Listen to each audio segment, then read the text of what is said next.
Hello and welcome to Mindful Living, where we explore the art of living with the intention, balance, and inner peace.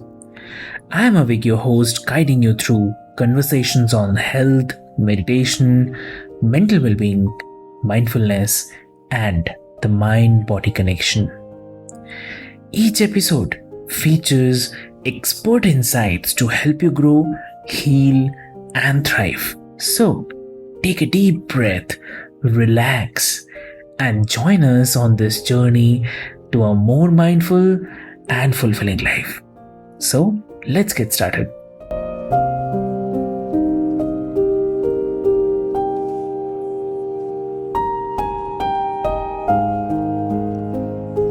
Hello and welcome, listeners, to another episode of the Mindful Living podcast with your host, Sana.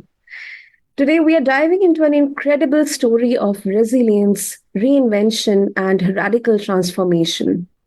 Our guest is a true powerhouse, co founder of the world's largest fitness bootcamp franchise, Fit Body Bootcamp.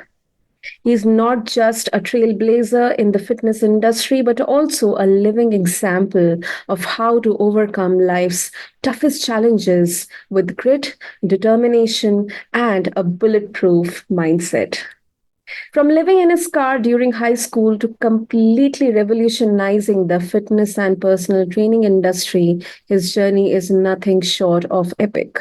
We are talking $100,000 months, six gyms, and undeniable results for thousands of clients, but it hasn't been all a smooth sailing. He has faced massive setbacks, ego battles, and a decade long journey of self discovery. So, listeners, buckle up because this conversation is about to be raw, real, and downright inspiring. Let's welcome the one and only Steve Hochman to the show.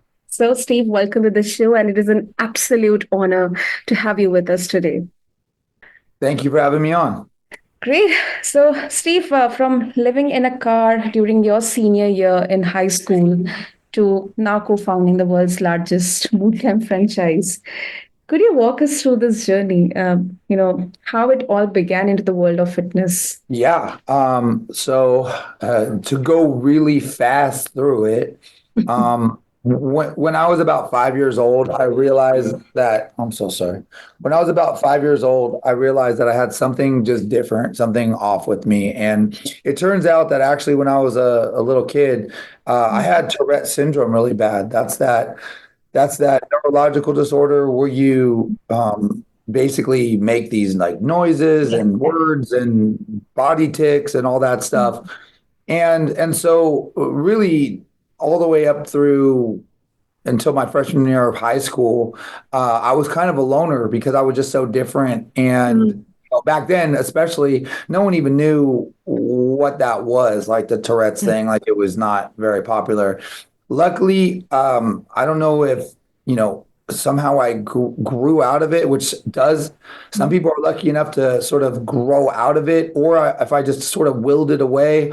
But luckily, I got through that. But the good part about that is it gave me a unique perspective on understanding the different things that people go through in a way that a lot of people have never experienced. And so on one hand, I could be really hardcore and disciplined, and on the other hand, I could be really empathetic as well, just because I have gone through stuff. So my dad was a con artist, but I didn't know that until I was about in my early 20s. And so we kept getting kicked out of house to house, apartment to apartment. And my senior year, yeah, I was living we had a rental car and we were living in it. At the time though, I was playing football and I decided I was just going to get a scholarship and, that was going to be my sort of way out. And I worked really, really hard and I ended up getting that scholarship. When I got to college, I wasn't really, I guess, mentally developed. I was behind a lot. One, just from not really socializing with people very much. And two, I had a really controlling dad who sort of kind of controlled every aspect of my life. And so I went to college and I ended up, well, actually, when my freshman year at University of Miami, my dad called me and I had just had ACL reconstruction. So I actually blew out my knee. So I had ACL reconstruction and I had midterms that it was midterms. And he said that he got framed for check fraud and he didn't do it, which obviously like I know now he did do it, and that he needed like $30,000 or else he was going to go to prison, but he wasn't going to go to prison. He was going to kill himself.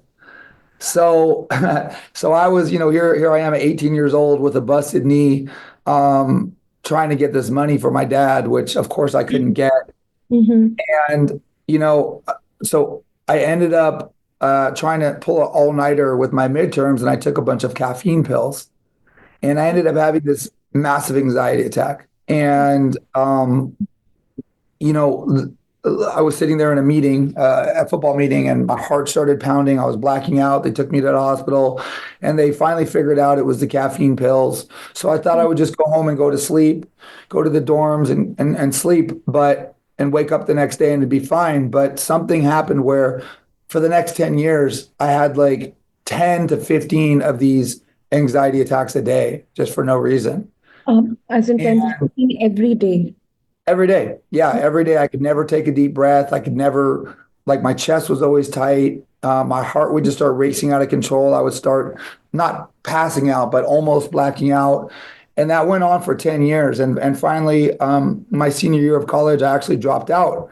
I just couldn't take it anymore. And also, I wasn't the person I am now. I really didn't know what was happening to me. And it ended up lasting, obviously another 5 years after college. And then you know, I found myself Mhm. homeless again when I dropped out of college. My dad came back in my life, and I was sleeping on the floor of this really ghetto, like tiny studio apartment that he was sleeping on the couch of.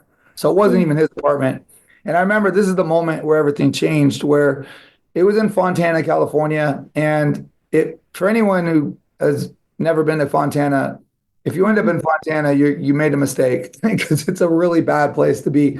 And so I'm sitting there laying on the floor, trying to go to sleep. I'm looking up in the air and I see my dad snoring on the couch above me, and there's like a 1 inch ash from a cigarette. It's just about to fall on my face. I'm just looking at this ash. And I Mhm. hear gunshots outside, which was pretty normal in Fontana. I feel this thing on my chest, and I sat up, and it was a cockroach like crawling on me. And Mhm. that was the moment where I just really said to myself, and I knew for sure that this is not my life. This isn't what's supposed to happen. I have a purpose, and it's not this. And, at that time, I was pretty obese. I got done with football and I was almost 300 pounds. And I ended up meeting up with a former high school teammate of mine that was, Mhm. a lot of us football players, linemen were really overweight. Mhm. And I was still really overweight, but when I met up with one of my former teammates, he was Mhm. just chiseled. I mean, he was as lean as could be, had a six pack. And I was Wow. like, what did you do? How did you do that? Yeah. And he ended up becoming a microbiologist chemist, and he really explained the glycemic index and glucose and just really how it works to me. And within about 4 to 6 months, I had a six pack and I was super lean. And everybody at the just a regular gym I worked out at saw this crazy transformation. And people started asking me if I could help them. And it started with one person, two people, then five, then 10, then 15. And before you know it, I went from being like homeless to making, a multiple six-figure income. And then I ended up opening up a personal training studio. And I had a different way of doing it. Back then, all the trainers would create these packages. So they'd say, okay, you want to work out 3 times a week? Well, I'm Mhm. going to sell you a package of 12 sessions that'll last you a month. And then I'll sell you again, and then sell you again, and sell you again, and sell you again. Well, for Mhm. me, I had 100 clients and I trained them in groups. I just had so many people training with me. It was just unheard of. And so I needed a better system. So I was one of the first trainers to use auto debit. Now everybody uses auto debit, but I was thinking like, wow, well, 24-hour fitness, they charge me every month. Why Mm-hmm. can't I charge clients every single month on auto pay? Hmm. And back then there was no Stripe, there was no PayPal, there was nothing like that. Yeah. So I found a company that would do it, and I Mm-hmm. started selling memberships to my personal training for like $400 a month. And Wow. I ended up, when I opened up my personal training studio, no trainers were doing group training. They were just Mm-hmm. doing one-on-one, and no one was doing auto debit. So because I was teaching this, it became the biggest personal training gym in Orange County, California, which is one of the most competitive markets. And so here I was in my early 20s, going from homeless to having a seven-figure personal training studio and helping a lot of trainers make multiple six figures, which was really nice. It was felt really good to be able to help people, because most of my life, people thought, because of the condition that I had, that I wasn't Yeah. very smart. And, so after that, I started opening up fitness boot camps. Back then they were just really in a park, and they did it the same way. They would sell a 6-week boot camp, and then Mm-hmm. they would market it for 4 weeks to sell another 6-week boot camp, and Mm-hmm. then do another 6 weeks of marketing. So it was like 4 weeks off, 6 weeks on. And I was like, well, I'm just going to do memberships just like I am to my personal training. And I'm not going to do it in the park. I'm going to do it indoors. And I ended up finding gymnastics and cheerleading centers that didn't open until the afternoon. So they let me rent space for very cheap. I didn't have any construction or build out or lease costs. And I was able to open up six-figure boot camps in about 6 months. I opened up one a month. And that led me to co-create, Fit Body Boot Camp. I met up with someone named Bedros. He had a big following of trainers. I had the business model. We partnered up, and we created this boot camp franchise model. I'm not affiliated with Fit Body Boot Camp anymore. Just want to make that super clear. Oh, I sold my shares of Fit Body Boot Camp back wow. in 2011, and then I started opening up privately owned boot camps, a different brand that I created called OC Fit. Mm-hmm. And I started partnering up with the trainers that work for me. Um, Mm-hmm. you see, in California and in a lot of states, there's not a non-compete. So meaning, if you have trainers that work for you and you don't have a huge presence in your facility, like let's say you have multiple facilities, Mm-hmm. everybody's really loyal to that trainer. Mm-hmm. And when that, a lot of times those trainers would just open up their own location and walk off with all of the clients that you paid a lot of money in marketing to get. Mm-hmm. And in order to help build trainers up and build the brand up and to eliminate the competition and the non-compete, I just started incentivizing my trainers that if they did a really good job, to think of it as like a long job interview. I would open up a facility with them.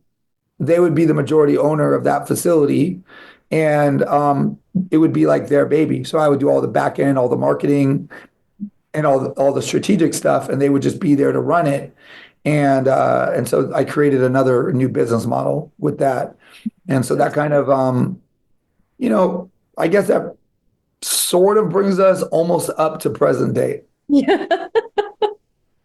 Hey, you asked the question, so you said, how did I get here?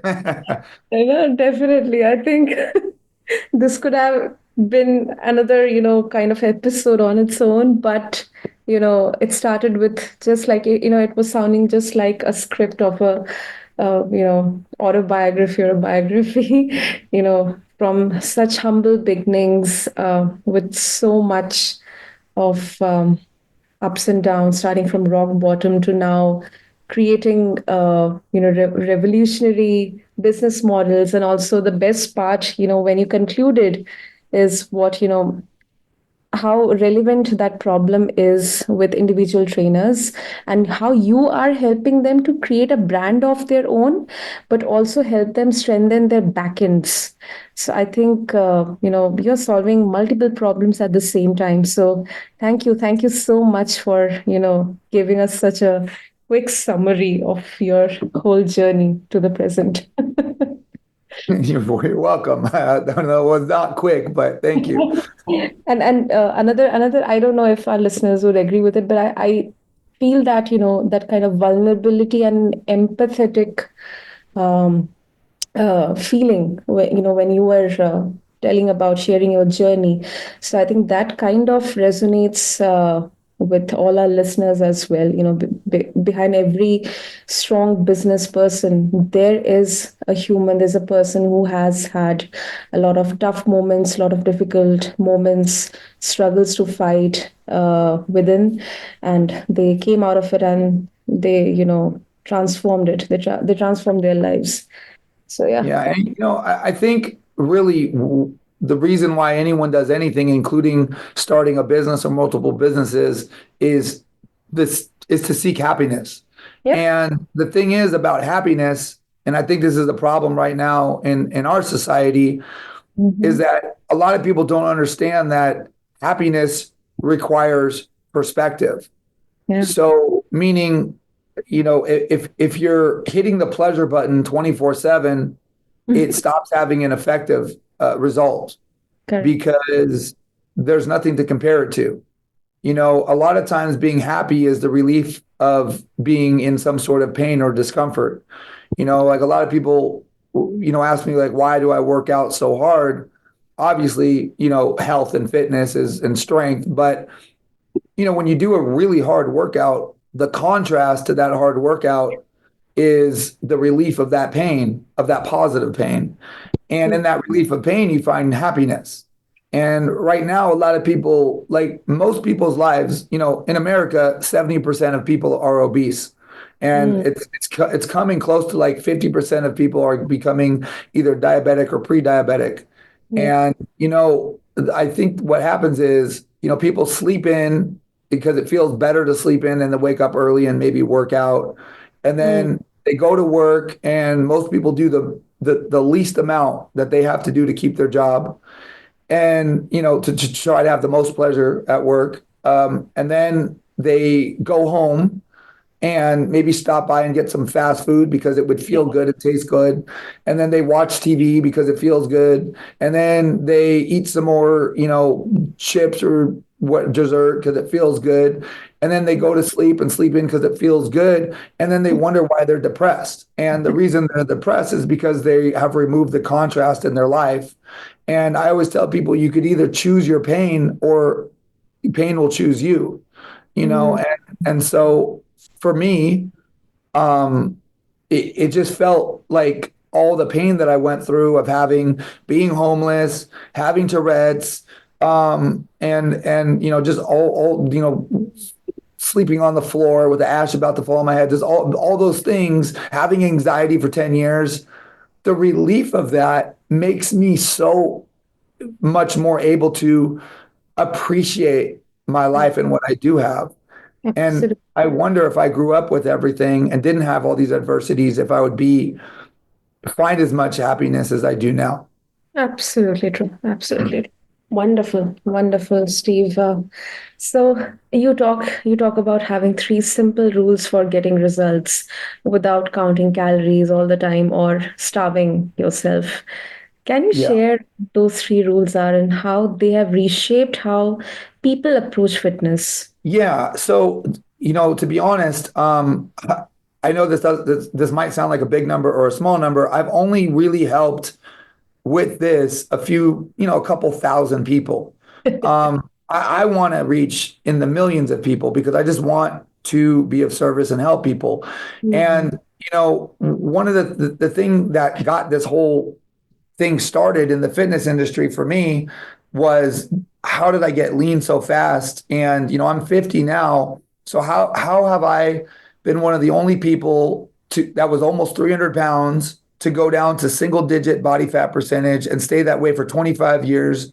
without ever counting a single macro, without Mm. ever counting a calorie, without weighing my food, and without starving? And, the biggest problem is if you go up to 100 people and you ask 100 people if they know what the glycemic index is, Uh-huh. probably 99 out of 100 people will say no. And the one person that has heard of it doesn't understand it. And it is the most important thing Mm-hmm. to being healthy. 'Cause a lot of diseases are from metabolic syndromes, Yeah. metabolic disorders, and being lean. And so the glycemic index is just a rating scale Mm-hmm. for how much glucose enters your bloodstream, how much sugar enters your bloodstream when you eat a certain ingredient or a certain food. Mm-hmm. And, you know, there's a lot of there's so many things out there that are just lies. Like they'll be like you'll look at keto bread and people will say, "Oh, it's keto low carb bread. I could eat this." But if you understand the glycemic index, you'll look at the ingredients and you'll see the first ingredient is modified food starch. Mm-hmm. Modified food starch is 100 on the glycemic index, which is 35 points higher than table sugar. And the thing is about glucose is that when the glucose level rises in your bloodstream, your body has to release insulin to clear it out of your bloodstream. Yeah. Insulin acts as like a key and it opens up your cells and it shuttles the glucose into your cells and then it converts it as fat for storage. Mm-hmm. And if you don't understand, if someone doesn't understand this concept, the only way they're going to get results is by starving themselves and being in this ridiculous caloric deficit that's unsustainable and miserable. And so my rule number one is to stay below 25 on the glycemic index with every ingredient that you eat. Wow. My rule number two is to not combine carbs and fat in the same meal. So the thing is about carbs is that I wrote a book that's coming out early this year, early Mm-hmm. in 2025. And I redefined what a carb is because in this day and age, when we talk about carbs, everyone's talking about getting lean. Mm-hmm. But the macronutrient of broccoli, there's no fat, there's no protein. So broccoli is a carb. But also table sugar, there's no fat, there's no protein. Table sugar is a carb. Yes. Broccoli has a glycemic index of 10, table sugar of 65. You eat broccoli, virtually no glucose enters your bloodstream, no insulin is released, no fat is stored. You eat sugar, a massive amount of glucose enters your bloodstream, a massive amount of insulin is released, and a massive amount of fat is converted and stored. And so if you're just following calories and you're not aware of the glycemic index, and you're Mm-hmm. eating foods that are over 25 on the glycemic index, and you're constantly in the cycle of glucose release, insulin release, and fat storage, the only way to see any results is to starve yourself. Starving yourself is really bad because you end up losing muscle, you slow down your metabolism, you're miserable, and when you finally can't do it anymore, you're in a worse position than when you started. And that's why you see people sometimes lose weight, but then go right back even worse.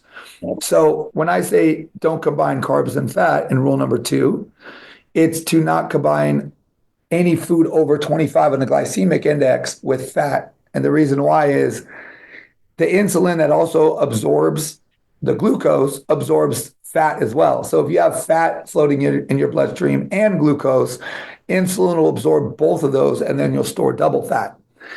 And then my rule number three, it's called strategic carb timing. So you do need carbs. You can't have zero carbs, under 25 on a glycemic index. That would virtually eliminate all fruit out of your diet for the rest of your life. But what I found is that right after you're done working out, there's a window of time where your body's very receptive to glucose because you need to replace the glucose that you burnt off, the glycogen, the stored glucose in your muscles. And so right after you work out, you have a strategic carb timing meal, which is typically something like maybe fat-free Greek yogurt, a scoop of whey protein, and a cup Mm-hmm. of blueberries. And those are the times of days that you'd have your carbs. And then because I've been doing this for so long, Mm-hmm. I know how to make the three roll version of any food you could think of: pizza, ice cream, cheesecake, stuffing for Thanksgiving, you name it, and I could tell you the three roll way of doing it. So instead of having these cheat meals once in a while and feeling guilty and then starving yourself, you could actually have the three roll version of anything you could imagine, and you could have it every day and be super lean and very, very, very healthy. And so that's my three rules. Wow. Wow. That is mind blowing. That is mind blowing. Wow. And to be honest, To be honest, when my book comes out, and it will be a best-selling book. I guarantee you it'll be a best-selling book. Yeah. When my book really comes out, and like the world needs this, the Mm. entire world needs the three rules, because if you follow the three rules, number one, type 2 diabetes, which makes up 95% of diabetes, would be completely eradicated. Yeah. Also, every single person, which is in the hundreds, that I've worked with diabetes, I was able to cure them, literally get them off insulin and get their blood sugar levels 100% back to normal. So diabetes is something that's very easy to cure and very easy to prevent with the three rules. I've seen clients that have chronic kidney disease, chronic liver disease, Mhm. cured. And it's just because a lot of these are metabolic syndromes. It's just, there's so much, especially in America, starches and very high glycemic additives to all of our foods. People don't realize that all day long they're getting these massive glucose dumps, and it's wreaking havoc on their body. And that's why we're in the problem that we're in right now. And just like I solved the solution for personal trainers, just like I revolutionized and innovated boot camps, I'm going to do the same thing with health and nutrition. And my goal is to help over 1 million people, and I will do that. Lovely, lovely.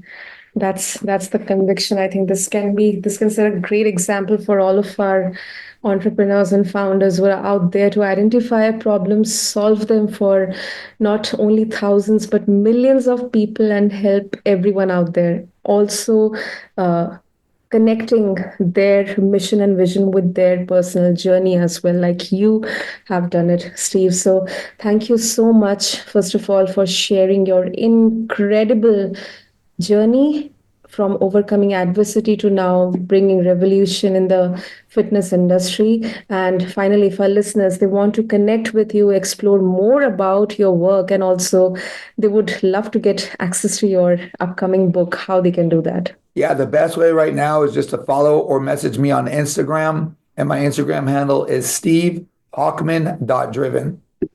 Lovely. We'll have the details mentioned in the show notes. And listeners, you heard it from Steve. His story is a true testament to resilience and power of mindset. Like, he transformed his whole life. And now he's on a mission to help millions and millions of people navigate through their journey of fitness and become truly fit. So, his three rules of success are a powerful reminder as well to push past limits and keep growing. So, I hope that our listeners, all of you, are inspired to take action and keep pursuing your dreams. So, if you are as inspired as I am, make sure to check out all the show notes along with this episode on your favorite podcast platform to learn more about Steve's game changing mindset, methods, and fitness secrets. Until next time, stay mindful, stay resilient, and remember, every setback is just a setup for an even greater comeback. See you in the next episode. Thank you.